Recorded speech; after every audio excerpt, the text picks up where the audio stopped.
इतना सुंदर, इतना लॉजिकल ये बात जो रखी है इस दोहे में, इसको आप समझिए तो आप जानिएंगे कि ये एक एक्सपर्ट लॉजिशियन जैसा तर्क उन्होंने दिया, एक तर्क शास्त्री की तरह उन्होंने तर्क दिया है। आपने कहा जाने बिन होई, बिन जाने कैसे प्रतीति होगी? कोई भी संसार की वस्तु को पहले आप जानते हैं, फिर ही उसकी प्रतीति होती है। अगर आप उसको जानते नहीं है, प्रतीति मतलब you will come to know what that this exist, ये चीज है, ये तब मालूम होती। अच्छा, अभी एक मजेदार बात सुनाती हूँ। हमारे एक स्वामी जी यहीं धार में रुके हुए थे। तो जिस कमरे में वो रुके हुए थे, वहां पानी पीने के लिए वहां पर एक होता है घड़ा, बड़ा होता है, और गांव देहात में जो छोटी होती उसको घड़ी बोल देते। क्या बोलते? तो घड़ा, घड़े की बहन घड़ी। तो उनके कमरे में घड़ी रखी हुई थी और वो बाहर बैठे हुए थे चारपाई पर, किसी से बात कर रहे थे। दार के उनके एक सेवक को उन्होंने कहा कि जरा अंदर से घड़ी ले आओ। अब उन्होंने कौन सी घड़ी बोली थी? जो कलाई में पहनते। तूने कहा जी स्वामी जी, भाग के अंदर गया और वो पानी वाली घड़ी उठा के ले आए। महाराज कहते अरे नहीं नहीं नहीं, ये वाली नहीं, दूसरी घड़ी लेके आओ। वो फिर कमरे में गया, वो देखता है तो यहां तो कोई और घड़ी है ही नहीं, एक ही घड़ी थी पानी वाली। वो फिर वही उठा के ले आया। कहता महाराज कमरे में तो यही है। कहते फिर सिर में फोड़ दे मेरे तो। अरे बेवकूफ, समय देखने वाली घड़ी। तब उसको समझ आई। कहते महाराज ये भी बता दो वो दिखती कैसी है? तो उन्होंने समझाया कि भाई ऐसे स्टील के कड़े जैसी लगेगी तुमको, और बीच में ऐसे गोला होगा जिसमें दो सुइयां होंगी। अब वो गया अंदर, तो जिस पानी वाली घड़ी को बार बार वो उठा रहा था, उसी पानी वाली घड़ी के बराबर ये कलाई वाली घड़ी थी। वो उठा करके लाया और स्वामी जी को उसने दे दिया। अब ये मैं कहानी आपको क्यों सुना रही हूं? क्योंकि गोस्वामी जी की इस पंक्ति को हम एग्जाम्पल दे रहे थे। जाने बिना न होई प्रतीति। जब जानेंगे तब वस्तु की प्रतीति होती है, और जिसकी प्रतीति होती है फिर उससे प्रीति होती है। अब इसको आप धर्म के क्षेत्र में हम लेके चलते हैं। परमात्मा कौन है ये जाने बगैर उसकी प्रतीति नहीं होगी। अजब बात है कि नहीं? अजब बात है कि नहीं? देखो ये क्या तर्कपूर्ण बात कह रही। अब ये कोई वेदांती बोल रहा होता, या किसी उपनिषद में बोलता, विवेक चूड़ामणि से या केन उपनिषद से या प्रश्न उपनिषद से या कठोर उपनिषद से बोलता, तो इल्जाम लगता अरे ये तो वेदांत छांटते हैं, अपना उपनिषद बोलते। मैं तो रामचरितमानस कह रही हूं।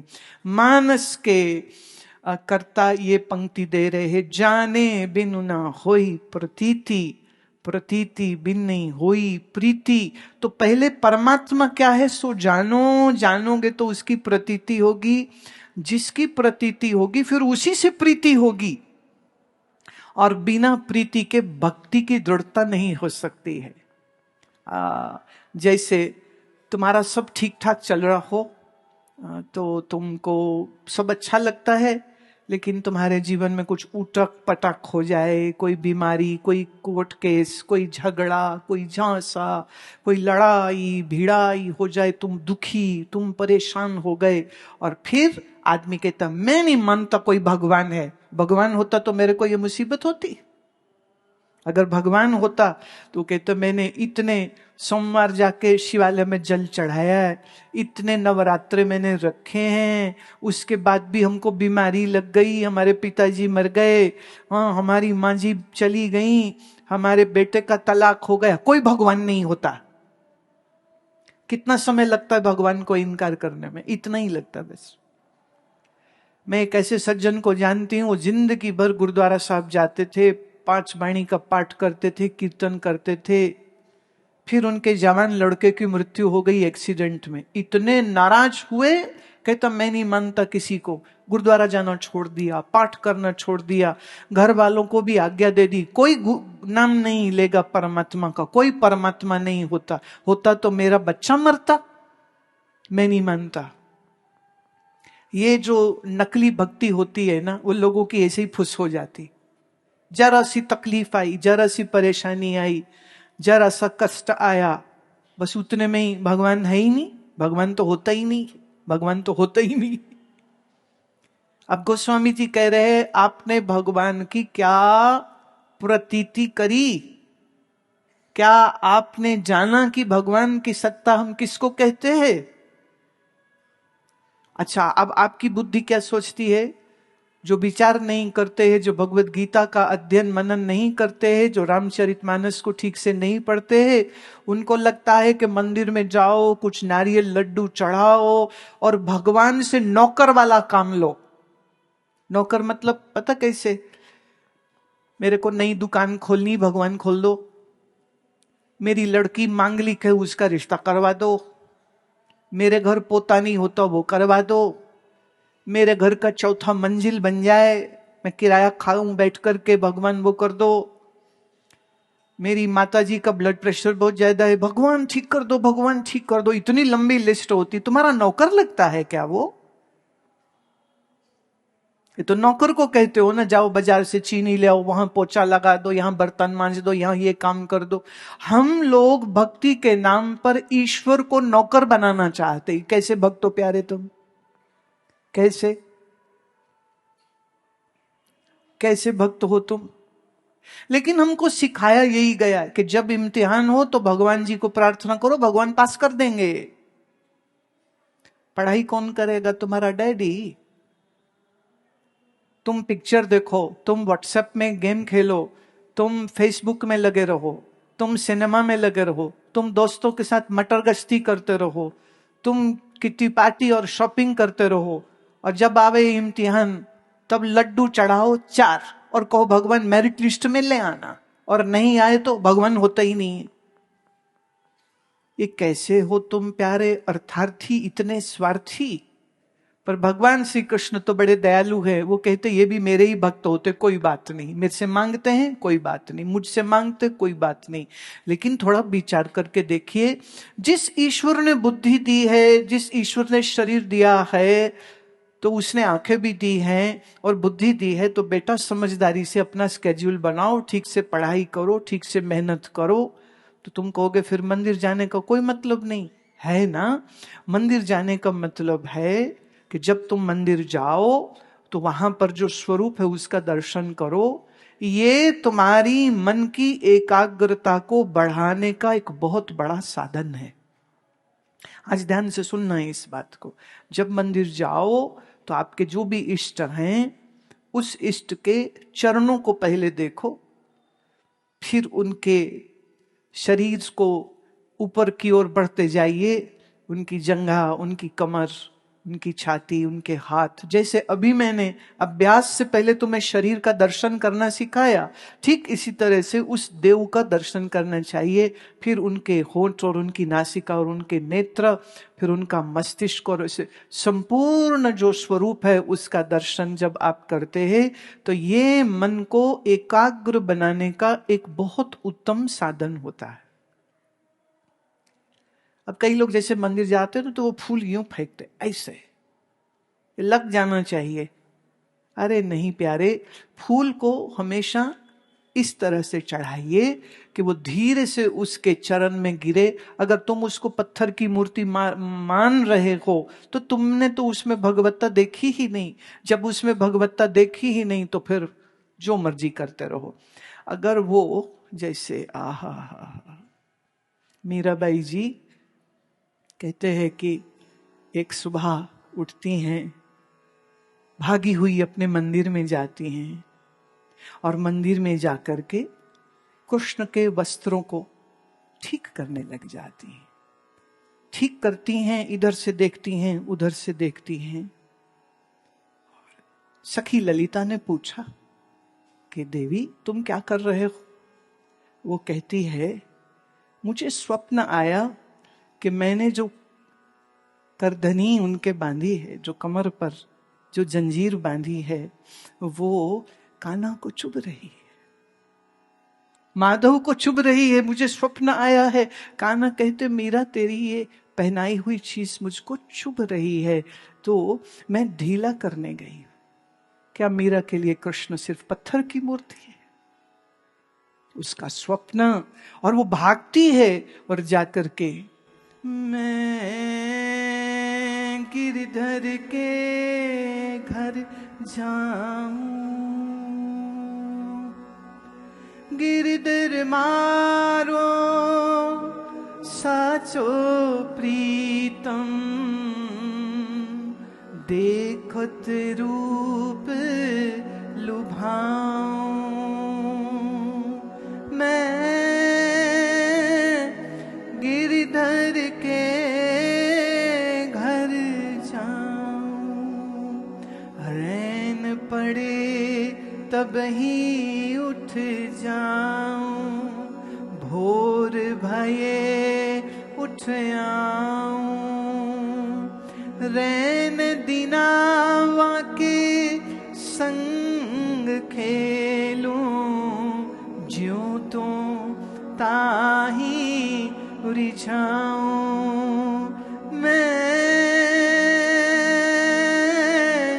गिरधर के घर जाऊं, जो पहरावे सोई पहरूं, जो देवे सोई खाऊं, मेरी उनकी प्रीत पुरानी, उन बिन पल ना रहाऊं, मैं गिरधर के घर जाऊं, जहां बैठावे तित ही बैठूं, बेचे तो बिक जाऊं, मीरा के प्रभु गिरधर ना गए, बार बार बल जाऊं, मैं गिरधर के घर जाऊं, गिरधर मारो साचो प्रीतम, देखत रूप लुभाऊं, मैं गिरधर के घर जाऊं, जी मैं गिरधर के घर जाऊं। ये कितनी उत्तम प्रतीति है, मीरा की कितनी उत्तम प्रतीति है, और इसीलिए उसको प्रीति है, और इसीलिए मीरा की भक्ति दृढ़ है।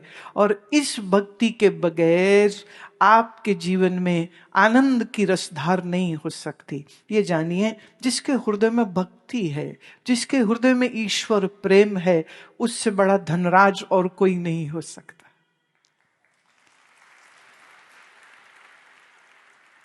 ये बाहर का सामान, ये बाहर का रुपया पैसा, ये जो कौड़ियां हैं, इन कौड़ियों को जोड़ के तुम कौड़ीपति होते हो। धनपति तब होते हो जब हृदय में प्रेम होता है, जब हृदय में भक्ति होती है, जब हृदय में यह आश्वासन होता है कि हम इस संसार में अकेले नहीं हैं।